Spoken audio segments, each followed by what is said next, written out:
G'day viewers, I want to share with you a few moments from Australian politics this week, starting first with Barnaby Joyce. Now when we last spoke about Barnaby, he was holding Johnny Depp at gunpoint, forcing him to do a very strange video apologising for bringing his dogs into the country illegally.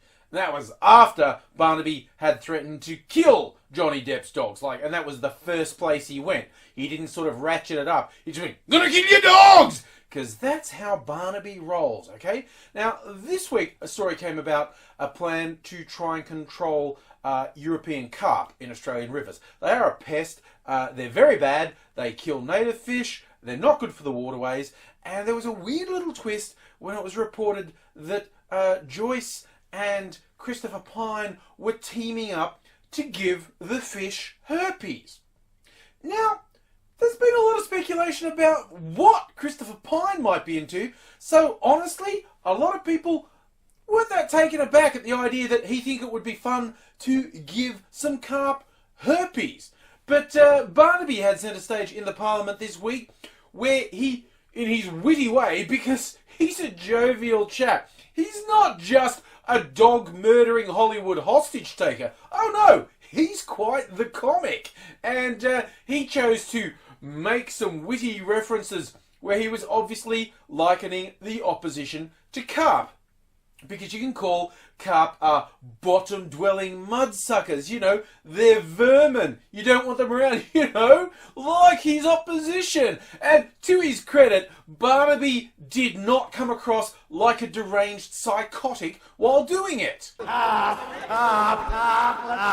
Okay, a little. You don't want to have to deal with carp. More than a little, but you know, it was just stage play. I doubt he's actually insane. If you think that's funny, he's Deputy Prime Minister. Technically, he runs the place if the Prime Minister is overseas representing Australia, which has already happened. So yeah, you know, Americans worried about Donald Trump? I think we've already one-upped you, quite honestly. You don't want to have to deal with carp. Shut the fuck up, Barnaby! Motherfucker. Okay, as well as Barnaby, our ex-Prime Minister, Tony Abbott, we got to have a bit of a laugh because he really thinks he should still be Prime Minister because he doesn't understand reality and the fact that he is pretty much regarded as the worst Australian Prime Minister in living history. Getting knocked off by his own party in his first time as Prime Minister because he was so awful. That appears to have still not sunk in. And well, he got knocked off by a spill triggered by his replacement, Malcolm Turnbull, but he was involved in a spill this week. See, here's the picture. He's carrying drinks to people and there's a spill! That's political humour at its finest! And I can take it one step further. When asked how serious was the spill, he wouldn't comment because it was an on-water matter! You have to be such a politics nerd to get that joke. That's actually a reference to the government's policies about stopping the boats, which, besides being evil and putting innocent people in concentration camps, is just riddled with lies. There is basically nothing good about this policy, and if you think there is, either you're really fucking stupid or you're evil through to your fucking core. Either way, you're not the type of person I'm going to waste time on.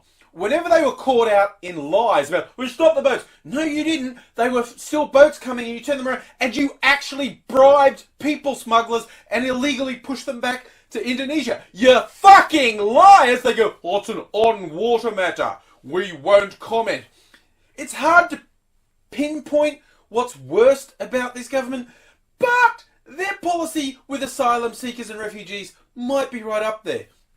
I bring this up because there was an awesome photo circulated of Immigration Minister Peter Dutton, who, while just being the most evil person on the fucking planet today, talking about, oh, we've now had 2 asylum seekers self-immolate, set themselves on fire in their desperation because they are being tortured in these concentration camps. And the first person to do it died. Now a second person's done it, and Dutton's sort of saying, oh no, it's because you tell them that they shouldn't be treated like that. We're not evil for pushing people to do this, okay? Someone else who wants to help them. I think they're probably the evil ones. He's the evil one, in case you can't tell. But there was this awesome picture. It was obviously taken accidentally. The lighting, rather dramatic, and that beady-eyed look of his. I don't know, him and his press team didn't want this photo published anywhere. A Fairfax journo tweeted it with yeeks as the comment to it, because it's a pretty scary looking photo. Like he's some alien come out of his pod to consume us all, or he's say, "Yes, my master, what is your bidding?" But they said, we want that removed. And the journo actually said, I'll remove it. I'm going to tell everyone you told me to remove it.